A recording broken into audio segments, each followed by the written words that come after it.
Amigos de Venezuela siempre, siempre Venezuela, en este segmento hemos invitado al abogado venezolano especialista en temas migratorios, Eduardo Flores, que se encuentra en Costa Rica y desde allí pues tiene una visión privilegiada sobre el tema de la migración venezolana en estos momentos y su condición. En un momento que yo califico como confuso, hay demasiada información, hay demasiados aspectos y queremos con Eduardo Flores pues aclarar algunos de ellos. Bienvenido al programa Venezuela siempre, siempre Venezuela. Adams, gracias por la invitación y por esta oportunidad de aclarar muchos puntos, los que acabas de mencionar. Actualmente, Costa Rica es sede de muchos hermanos venezolanos, los cuales se encuentran viviendo en la calle esperando una situación que no sabemos cómo se va a resolver.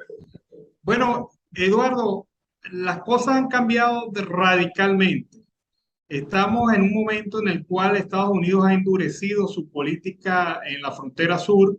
México juega o va a la par de los Estados Unidos en esta política y migrantes venezolanos están a lo largo de toda Centroamérica sin saber qué hacer.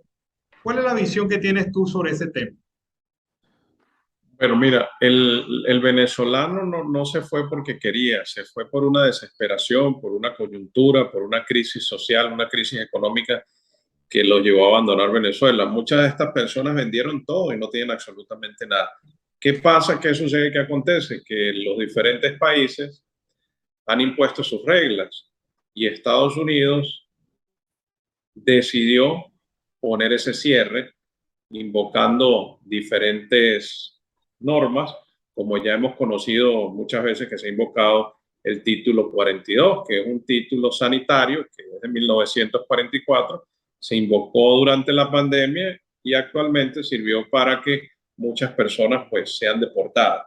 Aquí hay algo que hay que rescatar muy importante, que lo que busca Estados Unidos es poner orden. Y si bien es cierto, sale un parol humanitario para los hermanos venezolanos que se realiza a través de un proceso directamente con migración de Estados Unidos, el cual obviamente se debe cumplir con requisitos. Aquí yo aprovecho el programa Siempre Venezuela, porque sé que llega a muchas personas y llega a Venezuela y a muchos países, a hacer un llamado a las autoridades y a todos los países latinoamericanos y vamos a dejar a un lado las ideologías políticas, vamos a centrarnos en la parte humana, en la parte de que todos somos seres humanos y que todos esos hermanos que iban caminando, ellos en ningún momento esperaban que esto sucediera. Su meta era llegar a los Estados Unidos de Norteamérica. Lamentablemente no se puede. Yo, Eduardo Flores, personalmente, yo los respeto, los admiro, pero no he compartido situaciones donde están sufriendo con niños en la calle y personas adultas mayores, porque no es una catástrofe en la magnitud de lo que vive Venezuela. Entonces, esas son las personas más vulnerables y más expuestas.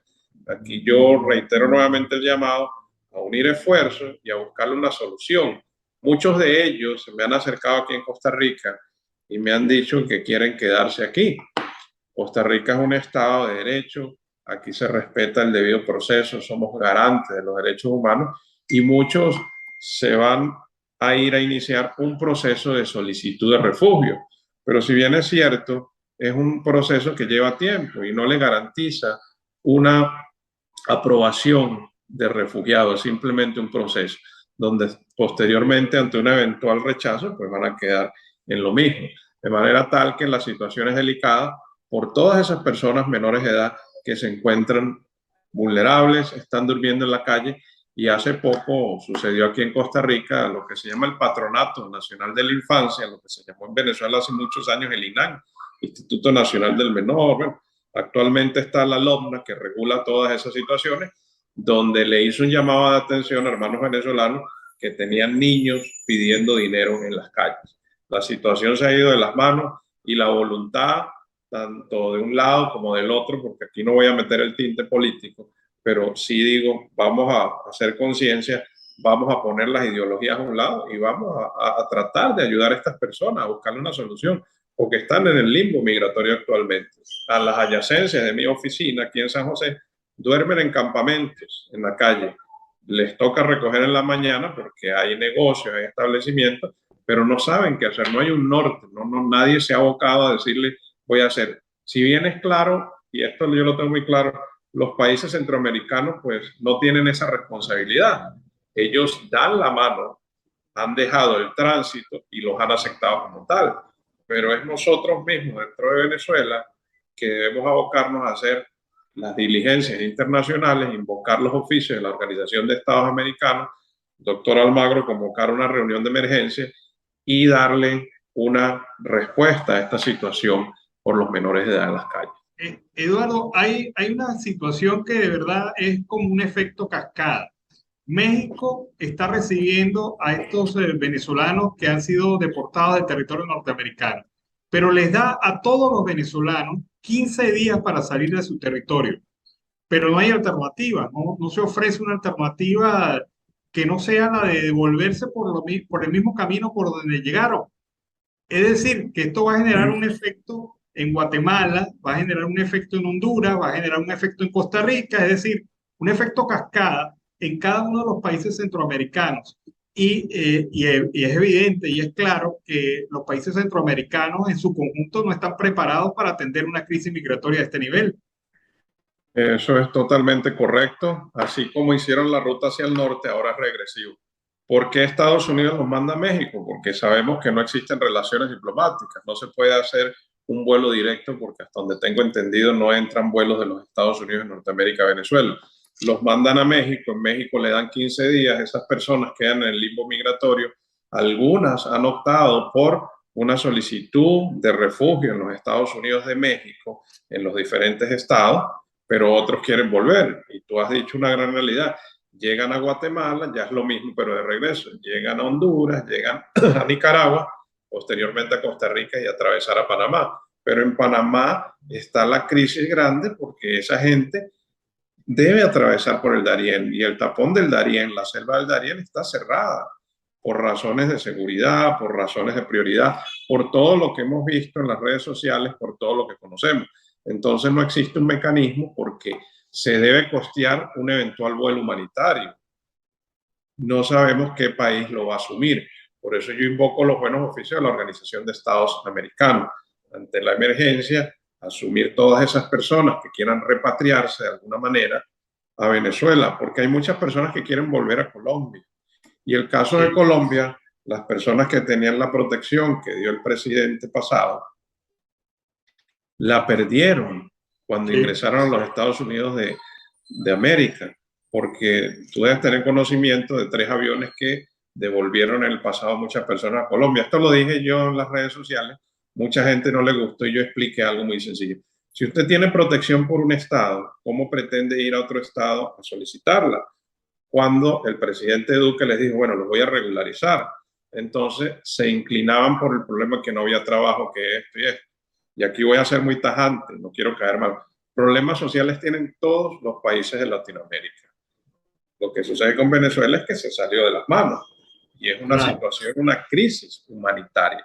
Pero aquí se debe abogar porque las autoridades y los organismos multilaterales busquen que ese efecto cascada que tú acabas de decir no llegue hasta su última estación y se empiece a derramar y van a ser una carga para los diferentes países de Centroamérica.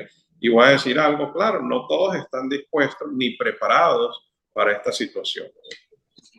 Dice que algunos analistas señalan que la OIM, la Organización Internacional de Migraciones, debería crear un fondo que se destine a la repatriación. ¿Qué piensas tú sobre esto? Mire, la OIM es un organismo multilateral internacional que actúa de la mano del Alto Comisionado para los Refugiados. Yo de esto pienso que debe existir la voluntad, pero yo me voy a ir más allá y lamentablemente me toca salirme del contexto y yo voy a hacerme una pregunta, o sea, así muy Eduardo Flores hijo se la va a hacer.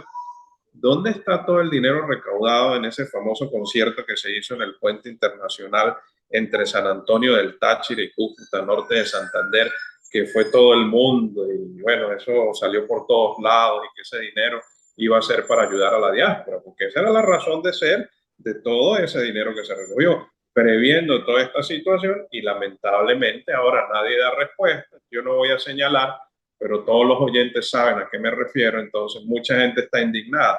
Esto que yo estoy manifestando obviamente no va a reparar nada, no va a traer ese dinero.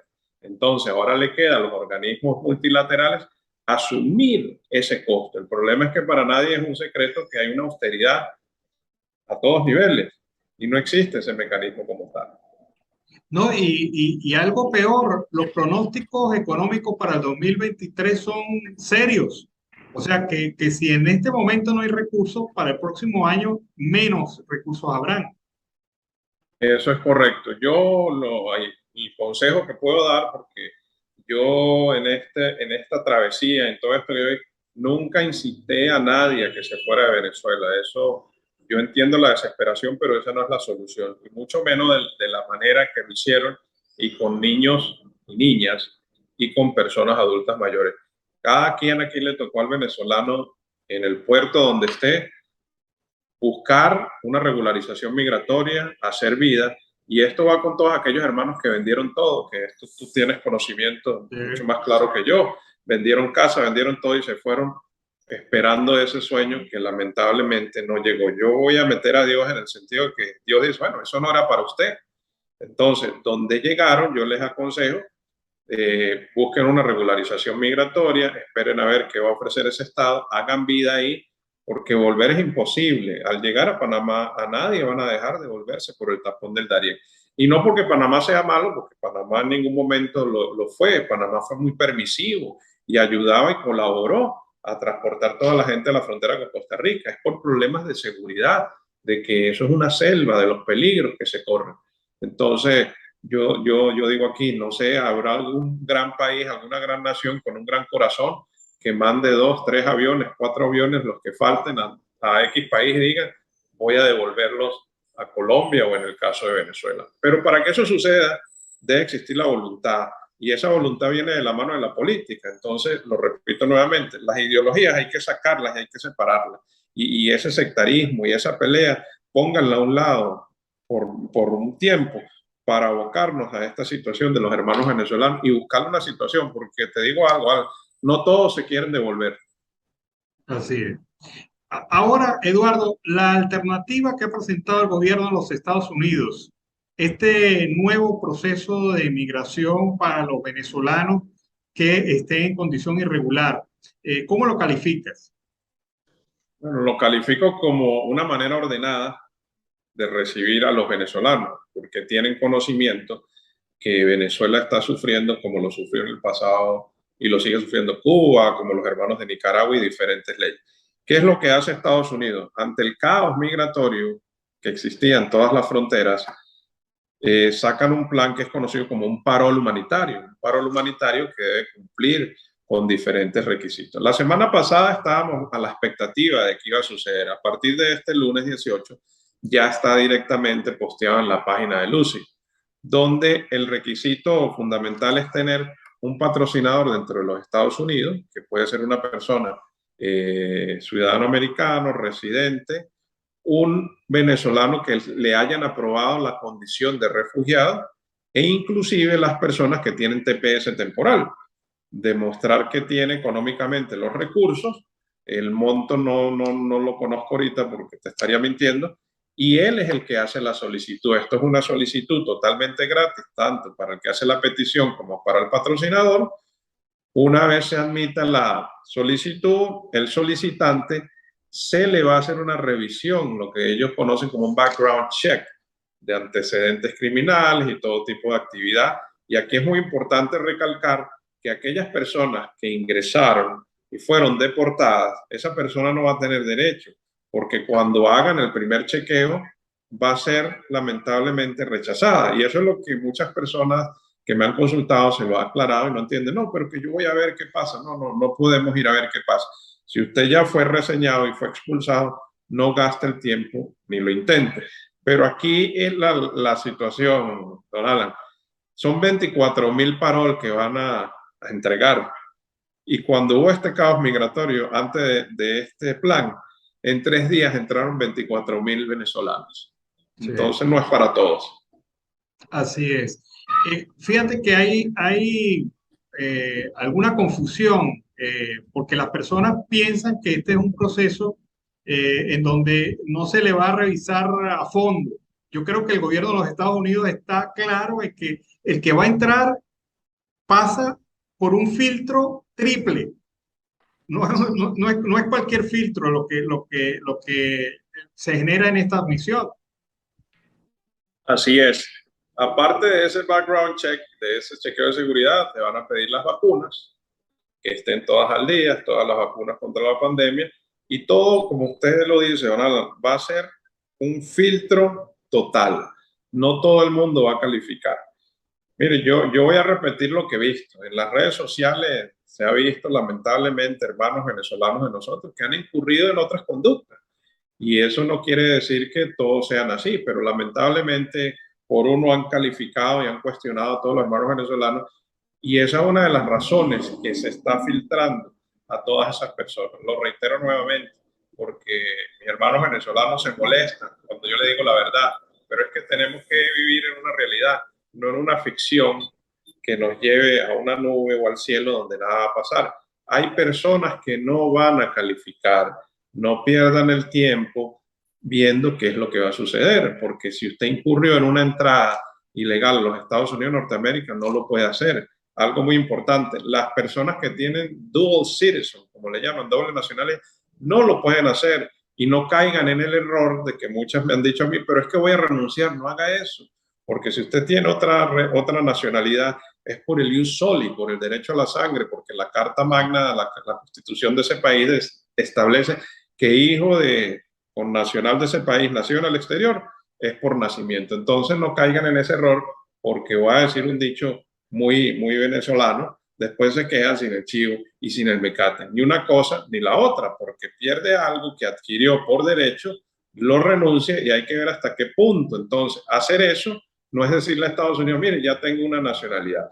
Otra cosa muy importante aquí, las personas que tienen estatus especial, solicitantes de refugio en otros países, esas personas no son aptas para hacer la solicitud. Son personas que iban en la travesía, que salieron desde Venezuela y se les da la oportunidad a través de los requisitos y del formulario I-134 realizar esa solicitud. Pero todas esas personas no tienen el derecho. Y voy a dejar algo aquí muy claro. Cuando una persona es solicitante de refugio en cualquier país de Latinoamérica, todas esas bases de datos de refugiados las tiene cada estado. Pero tenemos un organismo multilateral que depende de Naciones Unidas, que es el Alto Comisionado para los Refugiados, que ellos dan la asistencia y la ayuda técnica a los países.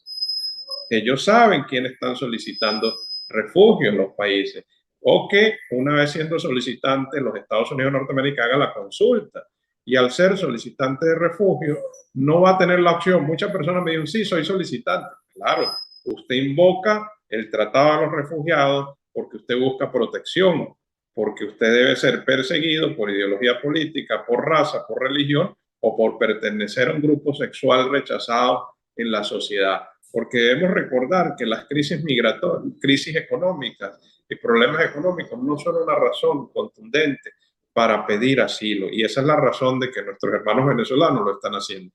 Entonces, he ahí las razones por las cuales esas personas no pueden optar. O sea, ya ahí empieza, don Alan, el filtro que usted acaba de mencionar, empieza a meterse ese filtro y ya, si habían 100, aquí quedaron 50, porque esas personas estaban en algunas de las condiciones que acaba de manifestar.